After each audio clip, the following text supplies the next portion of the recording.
Hello students, बच्चों, इससे पहले हमने लोकतंत्र के विषय में जाना, लोकतंत्र की परिभाषा के बारे में जाना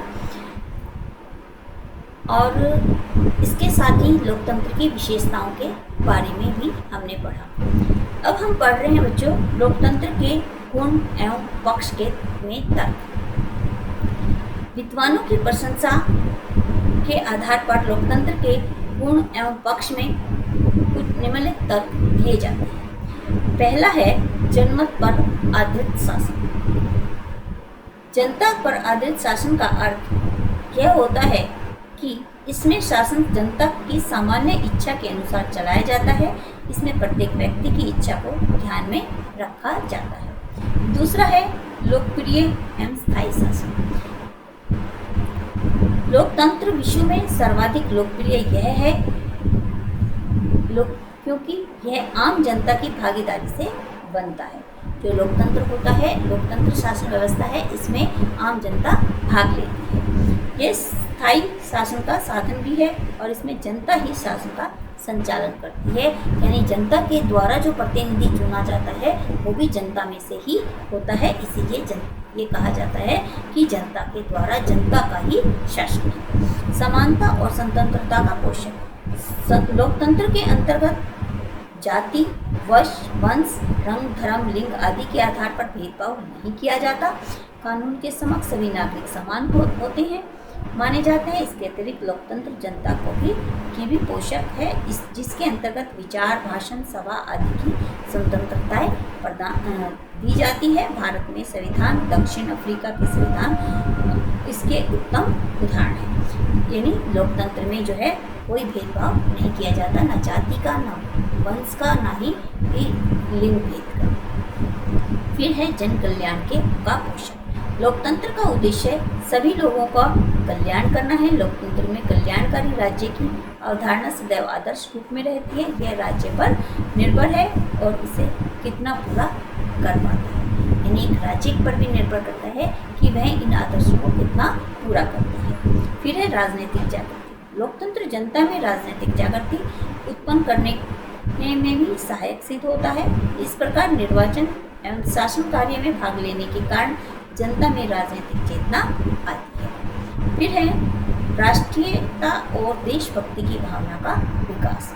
जनता ही देश की वास्तविक शासक होती है, क्योंकि जनता के द्वारा ही जो शासक चुना जाता है वो जनता में से ही चुना जाता है और जनता को अधिकार होता है कि यदि वह व्यक्ति सही से कार्य नहीं करता तो उसे उसके पद से हटा सके। अतः लोकतंत्र में नागरिकों के देशभक्ति का विकास स्वाभाविक है। इस प्रकार जनता को देश के लिए काम करने का मौका मिलता है। वंचित वर्ग से की अशिक्षित, कम शिक्षित जनता भी विधायक, सांसद या अन्य संवैधानिक पदों पर पहुंचने की क्षमता रखती है। यही कारण है कि इसमें राष्ट्रीयता की भावना भी विकसित होती रहती है। राजनीतिक और सामाजिक क्रांति का भय नहीं। लोकतंत्र में राजनीतिक और सामाजिक क्रांति का कोई भय नहीं होता। इस शासन प्रणाली में जनता का सहयोग प्राप्त रहता है और जनता के संतुष्ट रहने के कारण राजनीतिक और सामाजिक क्रांति का भी भय नहीं होता। जनता के हाथ में ब्रह्मास्त्र रहता है। वह सामान्यतः 4 या 5 साल बाद सत्ता बदल सकती है। लोकतंत्र के दोष एवं विपक्ष। तो बच्चों, जिस चीज़ के गुण होते हैं, बहुत सारे फायदे होते हैं, तो उसमें कुछ दोष भी हमें देखने को मिलते हैं। अब लोकतंत्र शासन व्यवस्था में क्या दोष है, इसके विषय में हम पढ़ेंगे। पहला है अयोग्यों की पूजा। प्लेटो और अरस्तु ने लोकतंत्र को मूर्खों की सरकार, किसने कहा? प्लेटो और अरस्तु ने। ये बेटा एक छोटा सा क्वेश्चन बन जाता है अति लघु में कि मूर्खों की सरकार, लोकतंत्र को मूर्खों की सरकार किसने कहा? ठीक है, तो इसे आप अंडरलाइन करेंगे। फिर है H.G. वेल्स ने भी लोकतंत्र को बुद्धिहीनों एवं अज्ञानियों का शासन कहा। तो ये भी हमारा एक छोटा सा ही अति लघु क्वेश्चन बन जाता है, तो इन्हें सब बच्चे अंडरलाइन करते चलेंगे। प्रजातंत्र में मूर्ख तथा विद्वान, सच्चे और झूठे, चरित्रवान और चरित्र भ्रष्ट सबको समान रूप से शासन करने का अवसर मिलता है। राजनीतिक में शिक्षित व्यक्तियों की कमी के कारण अंत अयोग्यों के हाथ में ही शासन चला जाता है। अतः अयोग्यों की ही पूजा होने लगती है। फिर है साहित्य, कला एवं संस्कृति का विरोधी। लोकतंत्र में उसी कार्यक्रम में धन खर्च किया जाता है जिसमें अधिक मत प्राप्त किए जा सके।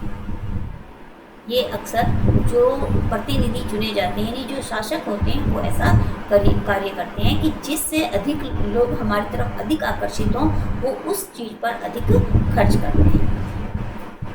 साहित्य, कला एवं संस्कृति के विकास पर जितना ध्यान दिया जाना चाहिए उतना नहीं दिया जाता। फिर है दलगत बुराइयाँ।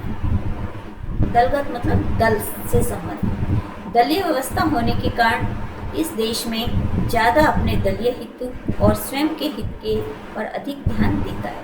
एक बार पैसा खर्च करके जीता जाता है और जनता के लिए आए धन में बंदरबाट की साझेदारी बनता है। लोकतंत्र का लोग मजाक उड़ाते हुए कहते हैं कि अपना काम बनता, भाड़ में जाए जनता। ये ऐसा आपने अक्सर सुना भी होगा बच्चों कि जो शासक चुना जाता है, यानी जो प्रतिनिधि चुना जाता है, वो चुनने के बाद, मतलब पद पर बैठने के बाद, वो क्या करता है कि अपने ही भले के लिए पैसा बटोरता है और उसे खर्च करता है और आपस में एक तरह से बंदरबाट उस पैसे की वो करते हैं। तो इसीलिए ये कहावत कही जाती है कि अपना काम बनता, भाड़ में जाए जनता। ऐसा लोकतंत्र शासन व्यवस्था में कहा जाता है। नेता प्रत्येक स्तर पर भ्रष्टाचार को बढ़ावा देते हैं। विदेशी शोधों में भी कमीशन दिया जाता है। फिर समय तथा धन का अपव्यय। लोकतंत्र में चुनावों पर करोड़ों रुपए खर्च होते हैं। चुनाव की प्रत्याशा में ही भाग जनता बढ़ने वाली महंगाई में से भयभीत हो जाती है। इसके अलावा जनता की प्रतिनिधि के वेतन और भत्ते के रूप में राष्ट्रीय आय का एक बहुत बड़ा भाग अनावश्यक रूप से खर्च हो जाता है। जो प्रतिनिधि होते हैं उनको उनकी जो पे दी जाती है या उनके ऊपर काफ़ी बड़ी मात्रा में जो धन जो है वो उन पर खर्च किया जाता है। फिर है धनवानों की प्रधानता। चुनाव प्रणाली खर्चीली और जबरन जनबल पर आधारित होती है। अतः साधारण आम जनता विधानसभा और लोकसभा का चुनाव नहीं लड़ पाते। धनवान ही चुनाव लड़ते हैं। निर्वाचन पद्धति के कारण अमीर धन के बल पर गरीब मतदाताओं को मत खरीद कर चुनाव जीत जाता है। ऐसा किसमें होता है? लोकतंत्र सरकार। चुनाव में चुने जाने के बाद वे धनवानों के हितों की ही रक्षा करने लगते हैं। फिर है अनुत्तरदायी शासन। लोकतंत्र में व्यवहारिक रूप से उत्तरदायी शासन का अभाव होता है। ऊपर से नीचे भ्रष्टाचार की जड़ें जम जाती हैं। चोर चोर मौसेरे भाई की कहावत चरितार्थ हो जाती है और आम जनता पिसकर रह जाती है। नौकरशाही भ्रष्ट होकर पूरे तंत्र को खोखला कर देते हैं। चुनी हुई सरकार उस पर अंकुश नहीं लगा पाती। पूंजीपतियों के द्वारा ही सरकार बनाई और गिराई जाती। फिर है कोरा आदर्शवाद। लोकतंत्र कोरे आदर्शवाद पर आधारित है क्योंकि इसमें व्यवहारिक पक्ष पर ध्यान नहीं दिया जाता। यह समानता और स्वतंत्रता जैसे सिद्धांतों पर अवश्य आधारित है, परंतु व्यवहार में समानता और स्वतंत्रता कहीं दिखाई नहीं देती। व्यवहार में कहीं नहीं दिखाई देती समानता और स्वतंत्रता वास्तव में। फिर है अंधभक्ति। लोकतंत्र में जनता अपनी मूर्खता के कारण एक नेता की पूजा करने लग जाती है। आपने देखा भी होगा, आप अक्सर ऐसा देखते भी होंगे। इसका लाभ उठाकर वह नेता तानाशाह बन जाता है। राजनीतिक विचारधारा का स्थान कौन हो जाता है? मीडिया और बुद्धिजीवी उसी नेता का गुणगान करने लगते हैं जो उच्च वर्ग के हिमायती होते हैं। लोकतंत्र के पक्ष और विपक्ष के तर्कों का विवेचन करने के बाद यह निष्कर्ष निकालना सही प्रतीत होता है कि लोकतंत्र की शासन का सर्वोत्तम रूप है। इसमें विपक्ष में जो तर्क दिए गए हैं उनके आधार पर हम इतना अवश्य कह सकते हैं कि लोकतंत्र की अपनी कुछ कमजोरियां हैं, लेकिन ये कमजोरियां सच्चे अधिकार देकर भ्रष्टाचार मुक्त उत्तरदायी शासन व्यवस्था द्वारा सुधारी जा सकती है। यानी लोकतंत्र में कुछ बुराइयां हैं, कुछ अच्छाइयां हैं, तो कुछ बुराइयां भी हैं, लेकिन उन बुराइयों को ध्यान में रखते हुए हम और अच्छाइयों को ध्यान में रखते हुए हम ये कह सकते हैं कि लोकतंत्र एक अच्छी शासन व्यवस्था है। अब आता है लोकतंत्र का बृहत्तर अर्थ। लोकतंत्र अर्थ में लोकतंत्र एक जीवन दर्शन, एक सामाजिक व्यवस्था है, एक आर्थिक ढांचा और राज्य का एक स्वरूप है। लोकतंत्र का सही अर्थ इस प्रकार है, लोकतंत्र एक प्रकार का शासन, एक सामाजिक व्यवस्था का सिद्धांत, एक विशेष प्रकार की मनोवृत्ति है और एक आर्थिक आदर्श है। इसके अंतर्गत राजनैतिक, सामाजिक और आर्थिक व्यवस्था और दैनिक व्यवहार के सामाजिक और सांस्कृतिक मापदंड शामिल हैं। लोकतंत्र सरकार का एक सर्वोत्तम रूप है, परंतु इस प्रकार की सरकार प्रत्येक देश में सफल नहीं हो सकती। इसकी सफलता के लिए अनुकूल वातावरण की भी आवश्यकता होती है। इस प्रकार लोकतंत्र की सफलता की कुछ शर्तें हैं जो कि इस प्रकार है। जैसे पहला है बच्चों, स्वस्थ और सच्चा जनता। जनमत का आशय जनता की इच्छा से है। भारत की इच्छा ही लोकतंत्र का आधार और पथ प्रदर्शक है। इस संदर्भ में कहा जा सकता है, सचेत और स्वस्थ जनमत ही लोकतंत्र की प्रथम शर्त है। ठीक है, अगला है स्थानीय स्वशासन। स्थानीय स्वशासन लोकतंत्र की सर्वोत्तम पाठशाला है। स्थानीय स्वशासन में कार्य करने के बाद जनता को लोकतांत्रिक शासन संचालन कला की शिक्षा प्राप्त हो जाती है। इस संबंध में अल्फ्रेड स्मिथ का कहना है, लोकतंत्र के सभी गिरोहों का निदान अति लोकतंत्र से हो सकता है।